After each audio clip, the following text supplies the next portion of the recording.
अब वो जो है हाई कोर्ट जाएंगी इनके खिलाफ ताकि इनकी बेल रिजेक्ट हो सके। नहीं, लड़की आरोप लगा रही है लेकिन थोड़ा लेट लगा रही है। 4-5 फिल्में थी जो मेरी फिल्म के सामने फीकी पड़ गई। उस टाइम पे इसकी फिल्म रिलीज थी तो इसका घमंड लगा लो या एटीट्यूड लगा लो क्या 7वें आसमान पे था। तो हमारी किसी से बिगड़ जाती है तो हम क्या करेंगे, उसके खिलाफ आवाज उठाएंगे। नमस्कार, स्वागत है आपका हमारे चैनल पर। मैं हूं आपके साथ यश कौशिक और फिलहाल हमारे साथ है जिद्दी छोरा जिन्होंने फिल्म बनाई थी। उनके ओनर जेपी लोहिया जी। राम राम जी। राम राम जी। देखिए, बेल ये कानूनी प्रक्रिया है। बेल मिल गई तो वो किसकी वजह से? पुलिस की वजह से मिली है, क्योंकि उन्होंने जो रिपोर्ट वगैरह जो भी थी उसमें कमियां थी, खामियां थी, तो जिस कारण से उसका लाभ मिला और बेल हो गई। बेल ऑर्डर भी शाम को 7 बजे मिला है।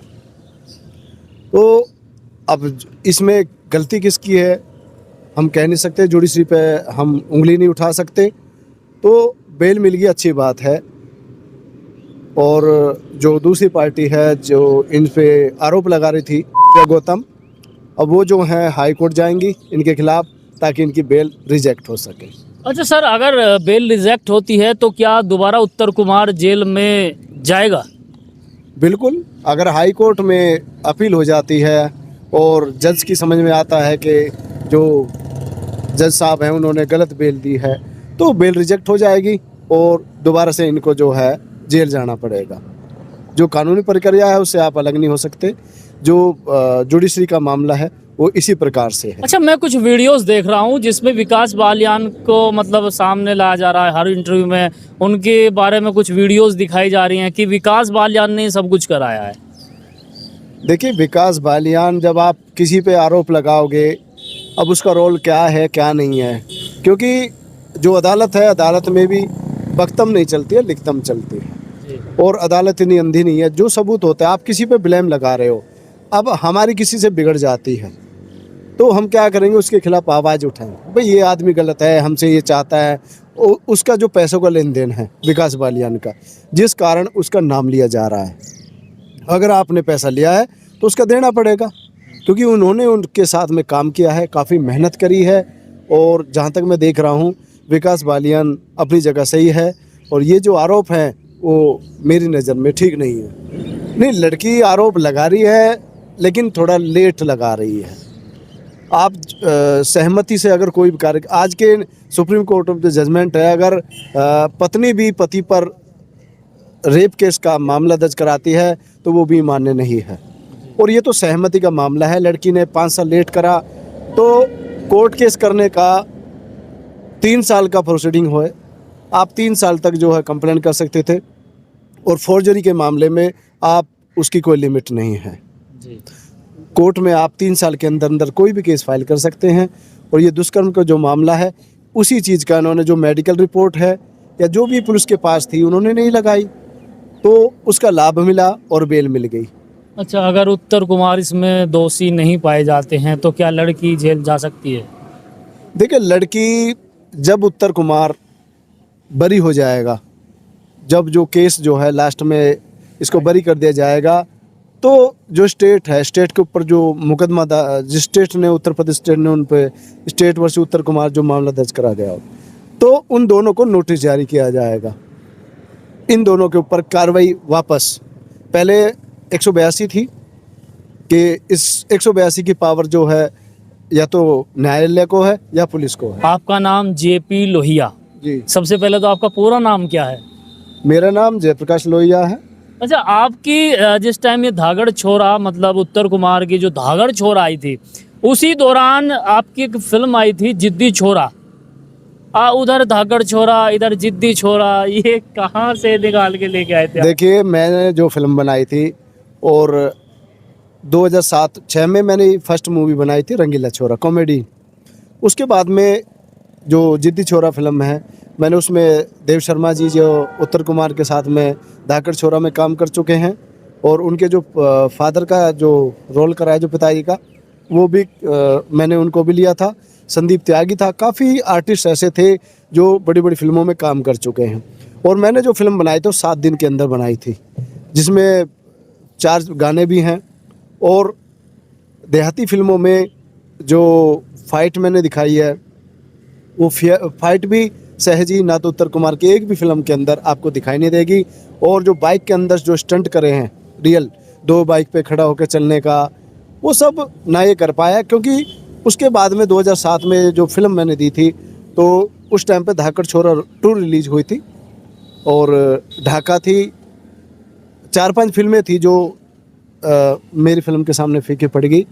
और अचानक से मुझे जो उस टाइम से ही सीडी फिल्मों का क्रेज़ था और आज यूट्यूब का क्रेज़ है। मैं उस टाइम 2007 में फिल्म के बाद में म्यूजिक एल्बम बनाई, बाबा मोहन राम के भजन बनाए, अपनी कंपनी पर रिलीज करे और मैं अपने अन्य कामों में व्यस्त हो मतलब फिर व्यस्त हो आपने गया। ये लाइन छोड़ दी। लाइन नहीं छोड़ी है, ब्लॉग के माध्यम से छोटा मोटा मेरे अभी भी 3 चैनल हैं जो चलते रहते हैं, जिन पे छोटा मोटा मैं डालता रहता हूँ। क्योंकि मैंने अभी 2 साल पहले ही यूट्यूब पर अपनी फिल्में डाली हैं, तो जल्दबाजी में उस सीडी के थ्रू ही मैंने जो कर लिया, जिससे क्वालिटी लॉस हो गई और इतना रिस्पॉन्स नहीं मिला। लेकिन फिर भी बहुत अच्छा दर्शकों ने रिस्पॉन्स दिया मेरी फिल्म को। अच्छा जेपी भाई, इसी तरीके से जैसे कोई भी पार्टी का नेता आमने सामने आ जाता है तो वो कहीं ना कहीं एक दूसरे का दुश्मन जिसे बोलते हैं, तो उत्तर कुमार और आपके बीच में मतलब एक दुश्मनी टाइप रही या भाईचारा रहा? नहीं, दुश्मनी नहीं है, भाईचारा क्या है कि हम लोग कलाकार हैं।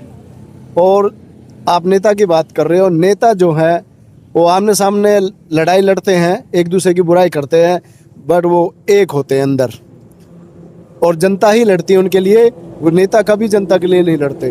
तो ऐसे ही मैंने इसको ऑफर किया था, भाई मैं आपके साथ फिल्म करना चाहता हूँ, या तो मुझे रोल दे दो या फिर आप मेरी में रोल कर लो। तो 2006 की बात है, एक कंपनी थी तिहाड़ गांव में, तो उस कंपनी के हम प्रोग्राम में गए थे, सभी आर्टिस्ट थे वहाँ पे, देहाती जितने भी।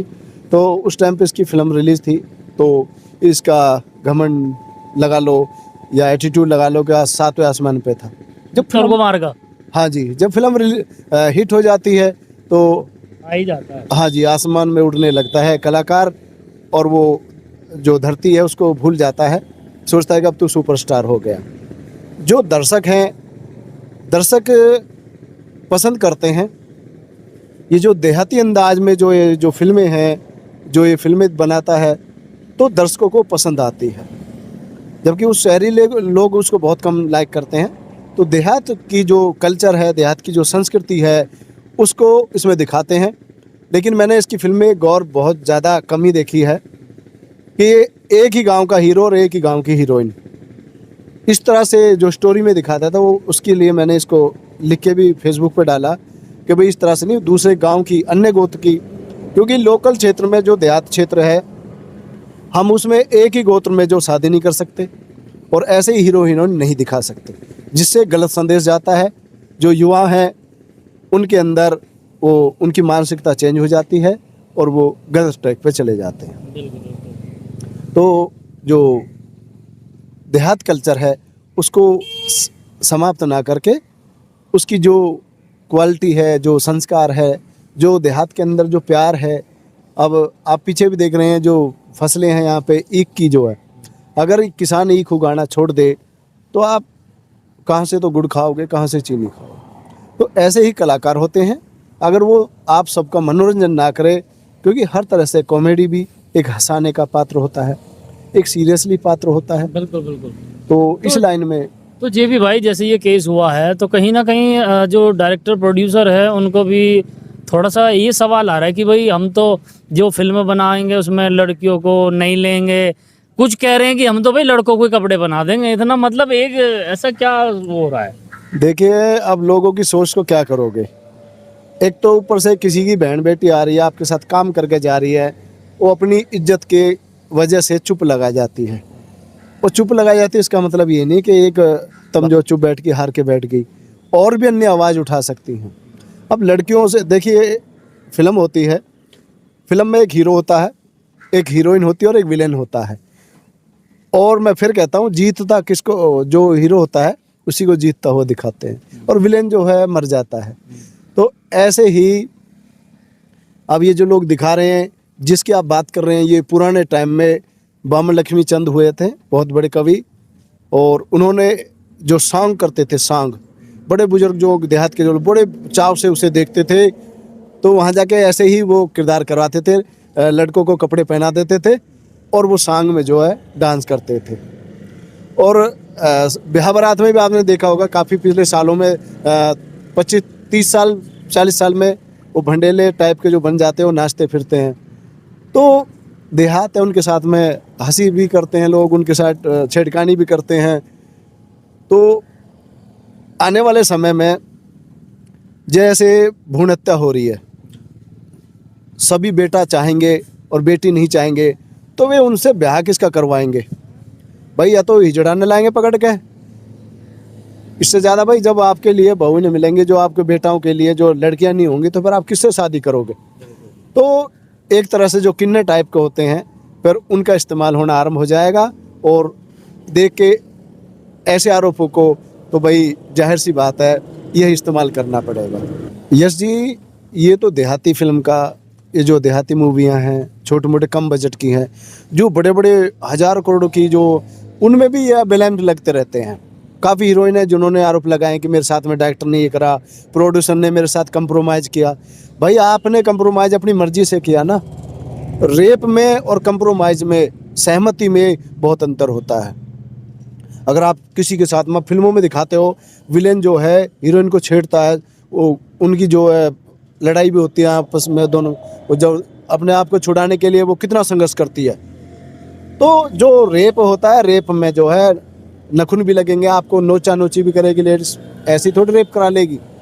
और उसी वक्त चलो ये गरीब घर की थी ना, इसको पैसा मिला इतना और गाना हिट हो गया, तो मेरी नज़र में तो इसको देना चाहिए था पैसा उत्तर कुमार को। हाँ बिल्कुल, उत्तर कुमार को इसे पैसा देना चाहिए था।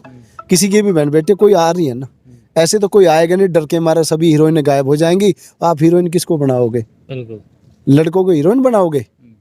तो अगर ऐसी ही फिल्म चाहिए तो ये देहाती कल्चर, ये जो फिल्में हैं ये बंद हो जाएंगी, इन्हें कोई नहीं देखेगा। बहुत बहुत धन्यवाद जेपी जी आपका, आपने हमारे चैनल के लिए अपना कीमती समय दिया। बहुत बहुत धन्यवाद आपका भी। आपने मेरी आवाज़ इस देश की ग्रामीण क्षेत्रों के एवं जो अन्य क्षेत्र हैं उन तक मेरी आवाज़ पहुंचाने के लिए आपको बहुत बहुत धन्यवाद। जय श्री राम।